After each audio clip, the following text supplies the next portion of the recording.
Hello बच्चों, let's take the question. The question says pollination ensures fertilization in plants. Most plants avoid self-pollination and have developed outbreeding devices. These include decliny, dichomy, heterostyle, hercogamy, etc. Cross-pollinated plants are better adapted to changing environment. New races, varieties and species can develop due to cross-pollination. Select the incorrect statement. तो question के अंदर हम यहाँ पे क्या given है, हमें यहाँ पे छोटा सा पैराग्राफ गिवन है पॉलिनेशन से रिगार्डिंग में, जिसके अंदर हमें क्या बताया गया है कि कुछ प्लांट्स ऐसे होते हैं क्या करते हैं जो अवॉइड करवाते हैं सेल्फ पॉलिनेशन। ऑल्दो पॉलिनेशन क्या है, फर्टिलाइजेशन को इंश्योर करवाता है। फर्टिलाइजेशन का अगर हो रही है तो इसका पीछे का एक सिंपल सा लॉजिक हमें ये भी समझ आ रहा है कि उस प्लांट के अंदर पॉलिनेशन हुई है, क्योंकि जब तक एंथर से हमारे पास पोलन ग्रेन्स नहीं आ जाते स्टिग्मा तक, तब तक फर्टिलाइजेशन नहीं हो पाएगी। तो पॉलिनेशन फर्टिलाइजेशन को इंश्योर कर रहा है, साथ साथ में कुछ प्लांट ऐसा भी इंश्योर कर रहे हैं कि उनके अंदर सेल्फ पॉलिनेशन ना हो, क्योंकि अगर उनके अंदर सेल्फ पॉलिनेशन नहीं होगी तो वो बेटर अडॉप्टेड हो पाएंगे चेंजिंग एनवायरनमेंट से, न्यू रेसेस बन पाएंगी, न्यू वेराइटीज बन पाएंगी, न्यू स्पीशीज का भी फॉर्मेशन हो पाएगा। सो ताकि कुछ प्लांट्स के अंदर सेल्फ पॉलिनेशन ना हो तो क्या करते हैं, उन्होंने अपने अंदर आउटब्रीडिंग डिवाइसेस का डेवलपमेंट करवा लिया। आउटब्रीडिंग डिवाइस कौन से होते हैं, ऐसे मेथड अपना लिए हैं कुछ प्लांट्स ने जिससे वो प्रमोट करवाते हैं कि उनके अंदर क्या हो, क्रॉस पॉलिनेशन ही हो जेनेटिकली डिफरेंट फ्लावर से। इसके डिफरेंट मेथड है, फॉर एग्जांपल डिक्लिनी, डाइकोमी, हेटेरोस्टाइल, हेरकोगेमी एक्सेट्रा। सो हमें ये बताना है कि गिवन ऑप्शन में से जिसके बारे में जिसके अंदर हमसे डिस्कस करा गया आउटब्रीडिंग डिवाइसेस के बारे में, कौन सा हमारा इनकरेक्ट मैच होगा। सो क्वेश्चन स्टार्ट करते हैं हमारा। सबसे पहले हम क्वेश्चन को सॉल्व करने का की कॉन्सेप्ट देखेंगे। की कॉन्सेप्ट, तो क्वेश्चन को सॉल्व करने का की कॉन्सेप्ट क्या है हमारा, कि हमें पता होना चाहिए वेरियस आउटब्रीडिंग डिवाइसेस के बारे में। ओके, आउटब्रीडिंग डिवाइस के बारे में हमें नॉलेज होनी चाहिए कि कितने टाइप के आउटब्रीडिंग डिवाइसेस जो है वो प्लांट ऑप्ट करता है। तो अगर हम आउटब्रीडिंग डिवाइसेस की बात करें तो आउटब्रीडिंग डिवाइसेस बेसिकली क्या होते हैं, आउटब्रीडिंग डिवाइसेस होती है ऐसी methods, these are basically methods to promote cross pollination. ऐसे मेथड होते हैं जिनको प्लांट ने डेवलप करा ताकि उनके अंदर क्या हो सके, क्रॉस पॉलिनेशन ही हो सके। और ये जो क्रॉस पॉलिनेशन हो वो किसके थ्रू हो, वो हो जेनेटिकली डिफरेंट फ्लावर के थ्रू, जेनेटिकली डिफरेंट प्लांट के थ्रू। ओके, तो यहाँ पे आए जेनेटिक डिफरेंस, यहाँ पर आना चाहिए, इस पॉइंट को मेंटेन करा जा रहा है। दैट मीन्स प्लांट चाहते हैं कि उनके अंदर जेनोगेमी हो, जिटनोगेमी भी ना हो और ना ही उसके अंदर क्या हो, ऑटोगेमी हो। प्लांट इस पॉइंट को मेंटेन करना चाहते हैं, इस पॉइंट को इंश्योर करना चाहते हैं। ओके, तो अब यहाँ पे क्या करना है, प्लांट ने डिफरेंट मेथड अडॉप्ट कर लिए, एक एक करके उन सभी को हम यहाँ पे डिस्कस करेंगे। फर्स्ट मेथड जो प्लांट ने अडॉप्ट करा है आउटब्रीडिंग डिवाइस में, दैट इज डाइकोगेमी। ठीक है, फर्स्ट होता है हमारा डाइकोगेमी। डाइकोगेमी के अंदर बेसिकली यहाँ पे क्या हो रहा है, अगर हम इस पॉइंट को यहाँ पे थोड़ा सा डिस्कस करें कि यहाँ पे प्लांट की जो स्टिग्मा पार्ट है और जो स्टाइल पार्ट है उनके अंदर अनसिंक्रोनाइजेशन आ जाती है उनके मैच्योरेशन के अंदर। दैट मीन्स या तो हमारा पहले एंथर मैच्योर कर जाएगा, हमारा जो स्टिग्मा है वो मैच्योर ही नहीं करा, या फिर स्टिग्मा पहले मैच्योर कर जाएगा, एंथर मैच्योर नहीं करा, जिसकी वजह से जो सेल्फ पॉलिनेशन है वो अवॉइड की जा सकती है। एक बहुत अच्छा मेथड है ये। तो अगर हम इसके अंदर बोले तो इसके अंदर बेसिकली क्या हो रहा है, इसके अंदर हो रहा है unsynchronization in maturation of anther and stigma. Okay, यहाँ पे अनसिंक्रोनाइजेशन हो चुका है किस किस के बीच में, maturation of anther and stigma की। एंथर और स्टिग्मा जो होते हैं वो सेम टाइम के ऊपर यहाँ पे मैच्योर करे ही नहीं। अब आपको दिख रहा होगा कि मैंने अभी यहाँ पे लिखने में एक गैप दे दिया, एंथर के बाद यहाँ पे गैप है ना, ये गैप इसलिए है बिकॉज एक और पॉइंट को हम यहाँ पे याद रखना चाहिए कि अगर किसी प्लांट का पहले एंथर जो है वो मैच्योर हो जाता है तो उसको हम क्या कहते हैं, उस कंडीशन को हम कहते हैं कि यहाँ पे क्या हो चुकी है, प्रोटो एंड्री हो चुकी है। जो एंथर वाला पार्ट है, जो एंड्रोशियम पार्ट है, वो पहले क्या हो चुका है, मैच्योर हो चुका है। और अगर किसी प्लांट का पहले स्टिग्मा वाला पार्ट डेवलप कर जाएगा तो उसको हम कहते हैं प्रोटोगाइनी, कि उसका गाइनोशियम वाला जो पार्ट है वो पहले डेवलप हो चुका है। ओके, प्रोटोगाइनी उसको कहते हैं। नेक्स्ट अगर हम यहाँ पे मेथड की बात करें जिसको प्लांट ने ऑप्ट करा है, दैट इज हर्कोगेमी। हर्कोगेमी क्या होता है, ये एक नेचुरल बैरियर है।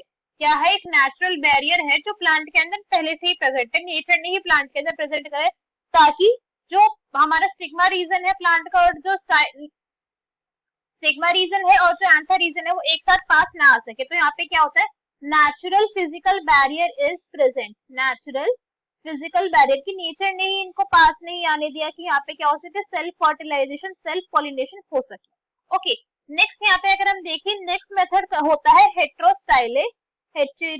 हेटेरोस्टाइले। हेटेरोस्टाइले के अंदर बेसिकली यहाँ पे क्या होता है कि जो हमारा प्लांट होता है उसके स्टिग्मा के लेवल में और उसके स्टाइल के लेवल में, उसके मतलब एंथर वाले रीजन में क्या जाता है, यहाँ पे डिफरेंस आ जाता है।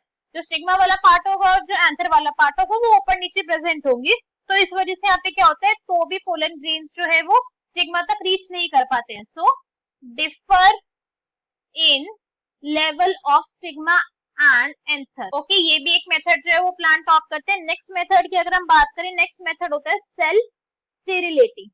सेल्फ स्टेरिलिटी, सेल्फ स्टेरिलिटी का मतलब क्या है कि प्लांट ने खुद को स्टेराइल बना दिया, कि अब वो चाहता है कि मुझे तो भैया किसी भी तरीके से सेल्फ पॉलिनेशन को अवॉइड करना है, तो भले ही उसके लिए मुझे खुद को स्टेराइल क्यों ना बनाना पड़े, मैं वो काम भी करूंगा। तो इसके अंदर क्या होता है कि अगर बाय चांस किसी, ऐसे समझते हैं कि ये क्या है, ये हमारा प्लांट है और ये क्या है, उसका स्टिग्मा वाला रीजन है, ठीक है। अगर यहाँ पर इस प्लांट के ऊपर सेम ही प्लांट का क्या आ गया, पोलन ग्रेन आ गया, क्या आ गया, सेम ही प्लांट का अगर पोलन ग्रेन आ गया, तो प्लांट के पास प्रेजेंट होते हैं कुछ जीन्स, ठीक है, प्लांट के पास कुछ प्रेजेंट होती है जीन्स, और वो क्या कर लेते हैं, वो इस पोलन को रिकॉग्नाइज कर लेते हैं, और रिकॉग्नाइज करने के बाद इस पोलन की यहाँ पे पोलन ट्यूब की जर्मिनेशन नहीं होने देंगे। तो अगर पोलन ट्यूब की जर्मिनेशन ही नहीं होगी, तो जो हमारा मेल गैमेट है वो हमारी प्लांट की ओवरी तक, जो हमारा प्लांट है जहाँ पे प्रेजेंट है हमारा एक सेल, वहां तक पहुंचेगा नहीं और फर्टिलाइजेशन भी नहीं होगी। तो इसके अंदर क्या होता है, genes which recognize self pollen prevent pollen germination। Okay, वो क्या करेंगे, प्रिवेंट करवा देंगे पोलन जर्मिनेशन, उस पोलन की पोलन ट्यूब को जर्मिनेट ही नहीं होने देंगे, और जर्मिनेशन नहीं होगी तो फिर यहाँ पे फर्टिलाइजेशन भी नहीं होगी, तो सारा का सारा जो पर्पस है वो फुलफिल हो जाएगा। नेक्स्ट यहाँ पे जो मेथड ऑप्ट करा जाता है वो प्लांट के थ्रू, दैट इज प्रीपोटेंसी। क्या हो जाता है, प्रीपोटेंसी होता है ये मेथड। प्रीपोटेंसी मेथड को अगर हम समझना चाहे, इसमें बेसिकली क्या होता है, प्री मैच्योरेशन हो जाती है पोलन ग्रेन की डिफरेंट प्लांट के। तो इसको थोड़ा सा ऐसे समझते हैं डायग्राम के थ्रू कि ये क्या है, हमारा ये एक प्लांट है, ये हमारा दूसरा प्लांट है, इस वाले प्लांट के पास प्रेजेंट है उसका स्टिग्मा रीजन, और इस वाले प्लांट के पास प्रेजेंट है इसका एंथर वाला रीजन। ऐसे ही एक और हमारा प्लांट है, इसके पास प्रेजेंट है इसका एंथर रीजन, और इसके पास भी प्रेजेंट है इसका स्टिग्मा रीजन। इन दोनों ही प्लांट को अवॉइड करवानी अपने अंदर, क्या इनके अंदर सेल्फ पॉलिनेशन ना हो।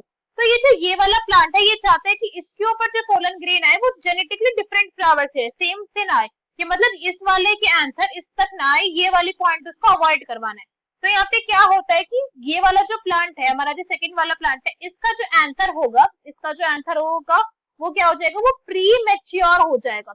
इट विल प्री मैच्योर, ये पहले ही मैच्योर हो जाएगा, पहले इसके जो एंथर उसके डिहाइसेंस हो जाएगी, यहाँ से पोलन ग्रेन जो है वो रिलीज हो जाएंगे पहले ही, और इनका पॉलिनेशन हो जाएगा किसके ऊपर, स्टिग्मा के ऊपर, दूसरे प्लांट के। तो यहाँ पे क्या हो गया, सेल्फ पॉलिनेशन को अवॉइड कर लिया गया, बिकॉज ये वाला स्टिग्मा अभी तक भी रेडी नहीं था पोलन ग्रेन को एक्सेप्ट करने के लिए, है ना।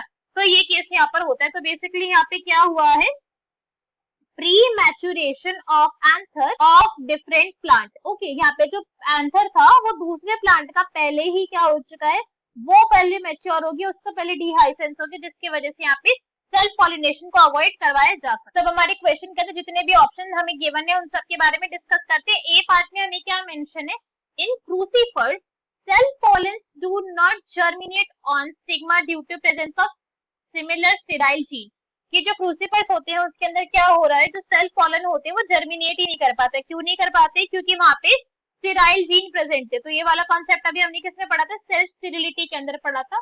तो अगर हम इस पॉइंट को यहाँ पे डिस्कस करें फर्स्ट पार्ट के अंदर, तो क्रूसीफर्स में क्या होता है, क्रूसीफर्स अपने आप के अंदर एक प्लांट है जिनके अंदर बेसिकली क्या आपको देखने को मिलती है, इसके अंदर आपको ऑब्जर्व होती है सेल्फ स्टेरिलिटी। इसके अंदर सेल्फ स्टेरिलिटी ऑब्जर्व होती है कि जो प्लांट है वो सेल्फ पोलन ग्रेन को रिकॉग्नाइज करेगा कि ये तो मेरा ही पोलन ग्रेन है, मुझे तो इससे फर्टिलाइजेशन होने नहीं देना।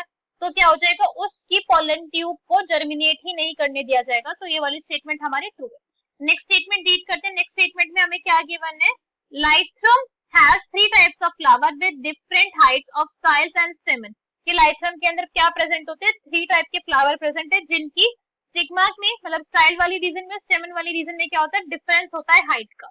तो अगर हम इस पॉइंट को डिस्कस करें, दैट इज बी पॉइंट। तो लाइथ्रम के अंदर यहाँ पे आपको क्या देखने को मिलती है, लाइथ्रम में हमें ऑब्जर्व होती है हेटेरोस्टाइले ऑब्जर्व होती है। हेटेरोस्टाइले का क्या मतलब है कि प्लांट के जो स्टेमन वाला रीजन है और जो उसका स्टिग्मा वाला रीजन है, उन दोनों के बीच में क्या यहाँ पे डिफरेंस है हाइट का, यहाँ पे क्या होता है, हाइट डिफरेंस होता है जिसकी वजह से यहाँ पे पॉलिनेशन, सेल्फ पॉलिनेशन को अचीव नहीं करा जा सकता है। Okay, so there is height difference. ये वाली स्टेटमेंट भी हमारे ट्रू है, इनकरेक्ट मैच नहीं है।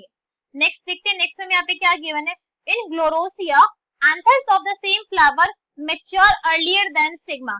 तो क्वेश्चन के अंदर हमसे क्या बोला गया है कि जो ग्लोरोसिया होता है उसके अंदर हमको क्या ऑब्जर्व हो रही है, उसके अंदर हमको ऑब्जर्व हो रही है प्रीपोटेंसी। मगर अगर हम बात करें ग्लोरियोसा की, तो ग्लोरियोसा के अंदर हमको क्या ऑब्जर्व होती है, इसके अंदर फाउंड होती है हर्कोगेमी। ठीक है, इसके अंदर हर्कोगेमी आपको फाउंड होगी कि यहाँ पे क्या प्रेजेंट होता है, एक नेचुरल फिजिकल बैरियर की प्रेजेंस होती है। There is basically a physical barrier जिसकी वजह से यहाँ पे सेल्फ पॉलिनेशन नहीं करवाया जा सकता। तो ये क्या है हमारा, this one is incorrect match, ये अपने आप में रॉन्ग स्टेटमेंट है। Next is tribripedium stigma lies on the roots of the insect's entry while the anther occur near the exit। तो अगर हम काइपेरिपीडियम की बात करें तो इसके अंदर हमको क्या ऑब्जर्व होती है, इसके अंदर हमको ऑब्जर्व होती है हिट्रोस्टाइले ऑब्जर्व होती है, बिकॉज यहाँ पे क्या होता है, जो हमारा एंथर वाले रीजन होता है प्लांट का, फ्लावर का, और जो स्टिग्मा वाला रीजन होता है उसके अंदर क्या होता है, काफी ज्यादा डिफरेंस होता है। मतलब कितना डिफरेंस होता है कि अगर ये आपकी एक प्लांट है, थोड़ा सा ऐसे डायग्राम बना रहे हैं, तो यहाँ पे क्या होता है कि जो स्टिग्मा वाला रीजन है, स्टिग्मा वाला जो रीजन होता है वो प्रेजेंट होगा बिल्कुल जहाँ पे पॉलिनेटर एंटर कर सकते हैं उनके पास, मतलब जहाँ से पॉलिनेटर एंटर करेगा बिल्कुल उनकी रास्ते में, मतलब उनकी एंट्री के पास प्रेजेंट होता है, ताकि पॉलिनेटर है जो दूसरे टाइप का यहाँ पे, फिर जेनेटिकली डिफरेंट जो पोलन ग्रेन है उसी के थ्रू यहाँ पे पॉलिनेशन हो, सेल्फ पॉलन के थ्रू यहाँ पे पॉलिनेशन ना हो, इस पॉइंट को यहाँ पे मेंटेन करा जाता है। फिर अगर हम गिवन ऑप्शन देखें हमारे, कौन सा हमारे इनकरेक्ट मैच है, that is option number C. So C will be our correct answer for this particular question. I hope you understood the explanation well. Best of luck. Thank you.